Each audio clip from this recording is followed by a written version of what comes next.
Rafael Guimarães, eu sou pesquisador em saúde pública na Fiocruz, sou do Observatório Covid Fiocruz, e a gente vai conversar hoje um pouquinho a respeito do rejuvenescimento da pandemia por Covid-19 no Brasil.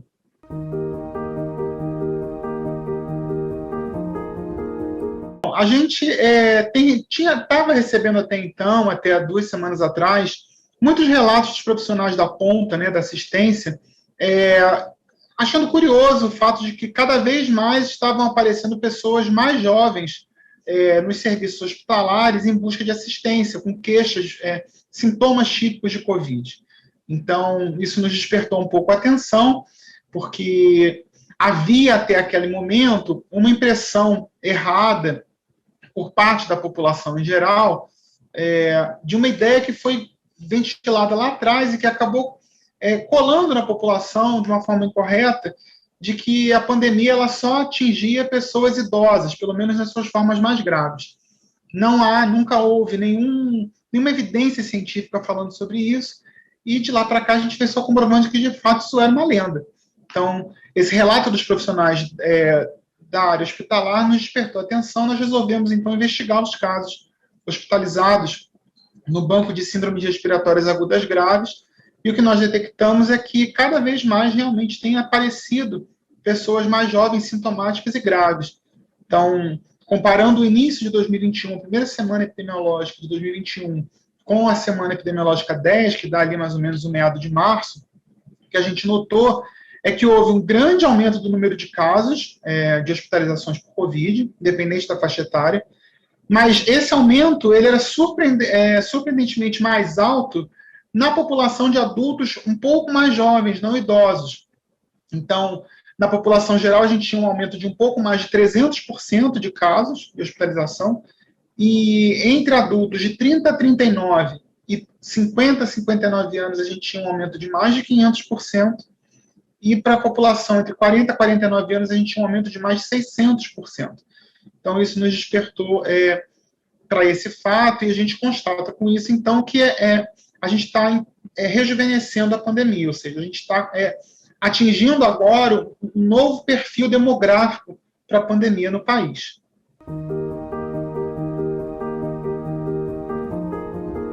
A gente está considerando os casos hospitalizados e que evoluem de forma grave, que entram, então, nesses quadros de síndrome respiratória aguda grave.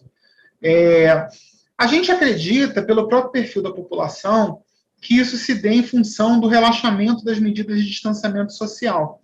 É claro que a gente está falando de uma população muito heterogênea, então a população dita não idosa, ela compreende grupos etários que têm um perfil bastante diferenciado com relação ao comportamento social e às próprias necessidades cotidianas.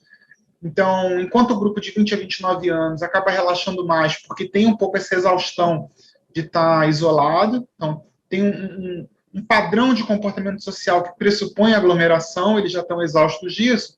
Por outro lado, a gente reconhece nesse perfil um pouquinho mais velho, dos 40 em diante, de que se trata, na verdade, de pessoas que estão voltando a seus trabalhos de forma presencial.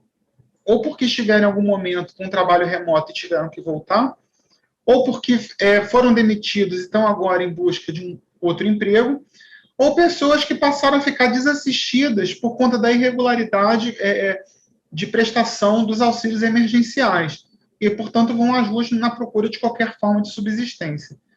Todas essas razões estão associadas a esse relaxamento, como eu disse, do distanciamento social. Mas o que leva cada um desses estratos etários a esse relaxamento são questões diferentes.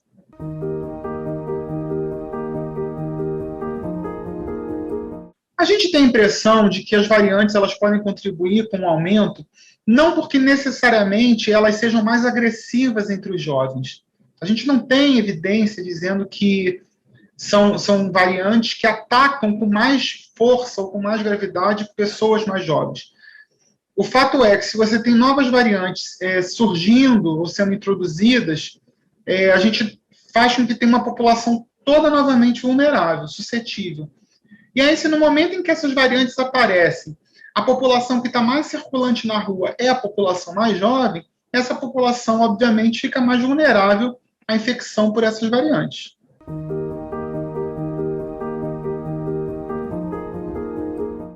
As medidas de curto prazo, elas se referem a dois componentes. O primeiro deles é da adoção de medidas imediatas de mais rigor nas medidas de distanciamento. Então, nós consideramos necessário que haja, talvez, toque de recolher, ou então um fechamento do comércio, né, ou das atividades que não sejam estritamente essenciais, por um período, no mínimo, de 14 dias, porque é o período em que a gente observa em que há alguma resposta no que diz respeito à redução da infecção pela doença. Uma outra questão que a gente tem abordado muito é a questão da gestão hospitalar. Então, há que se ter todo um cuidado para que os hospitais não fiquem desabastecidos, porque a taxa de ocupação de leitos está alta, muito alta, mas a ocupação do leito ela é a ponta do iceberg. É preciso que a gente pense que, para além do leito, a gente precisa dos insumos necessários para poder fazer assistência adequada na terapia intensiva.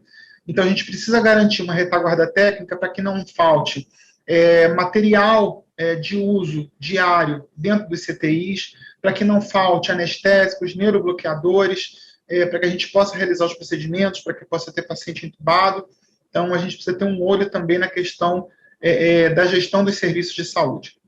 E, com relação às medidas de médio e longo prazo, reforçar um pouco a educação da população, no sentido de explicar, orientar como é que usa a máscara, porque as pessoas, mesmo passado um ano, ainda têm dúvidas quanto a isso. A gente vê muitos casos de pessoas na rua usando só o face shield, achando que ele sozinho vai proteger. Isso não é verdade. Pessoas usando máscaras que têm abertura lateral, que também não protege. Pessoas utilizando a máscara abaixo do nariz, que não protege absolutamente nada. Então, esse reforço contínuo das medidas educativas é muito importante. E é muito importante que a gente garanta, então, que haja efetivamente o distanciamento social. Então, além de contar com a colaboração, de ter uma conscientização da população a respeito dessa necessidade do distanciamento, é preciso que a gente tenha um Estado forte que garanta que a gente consiga manter essas pessoas em casa. Eu digo, as pessoas que hoje estão desempregadas e que estão indo para as ruas garantir alguma forma de subsistência, e que nem necessariamente é um emprego, elas poderiam ficar em casa se elas tivessem um auxílio emergencial regular e num valor compatível com a vida. Então, é importante que a gente procure manter um pouco a garantia desse Estado provendo a população nesse momento, porque senão a nossa recomendação de distanciamento, ela se torna uma recomendação inócua, porque na prática as pessoas precisam comer. Então, não adianta a gente dizer para elas ficarem em casa se dentro de casa elas não têm como se manter vivas. Isso é bem importante.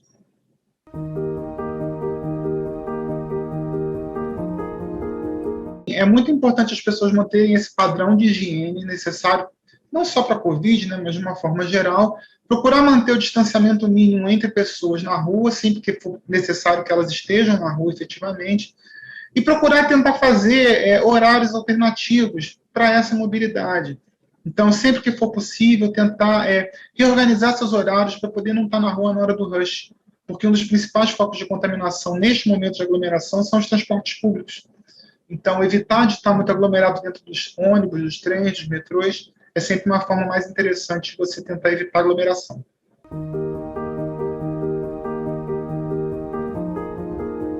Os adultos mais jovens, eles geralmente têm uma ocorrência de comorbidade menor do que os idosos, né?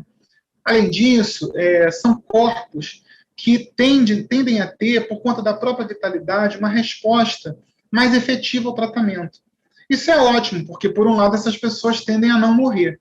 Por outro lado, o sucesso do tratamento ele depende desse tempo de evolução do quadro clínico. E aí isso, invariavelmente, faz com que essas pessoas fiquem mais tempo internadas. Então, se você tem pessoas que têm muitas comorbidades, elas evoluem muito rápido para as formas graves e eventualmente morrem, as pessoas mais jovens elas evoluem de forma mais lenta e elas também conseguem ter essa melhor resposta. Então, uma vez que elas ficam mais tempo internadas, é inevitável que a gente fique com menos leitos disponíveis para troca. Então, isso, em algum tempo, faz com que aumente a taxa de ocupação, até que a gente sature essa rede e a gente acabe tendo as filas para internação de CTI. Então, esse é um detalhe importante que também serve para poder ajudar a conscientizar a população, no sentido de que ter muitos leitos ocupados não é bom, porque a gente não vai conseguir atender adequadamente as pessoas quando elas necessitarem, caso a gente esteja com o sistema colapsado, que é o que a gente observa hoje nos dias atuais.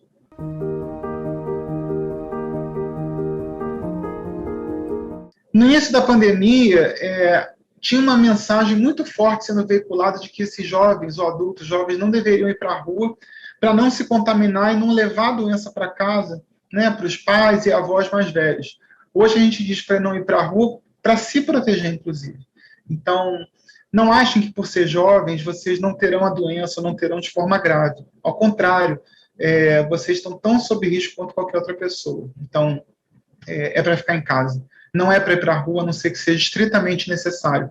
Não só para o bem das pessoas mais velhas com quem vocês vivem, mas também para o bem de vocês próprios.